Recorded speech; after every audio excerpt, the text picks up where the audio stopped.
is 300 blackout testing.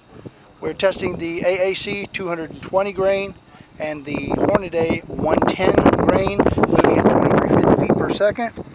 We will fire a 220 first, followed by 110 subsequently, one after another.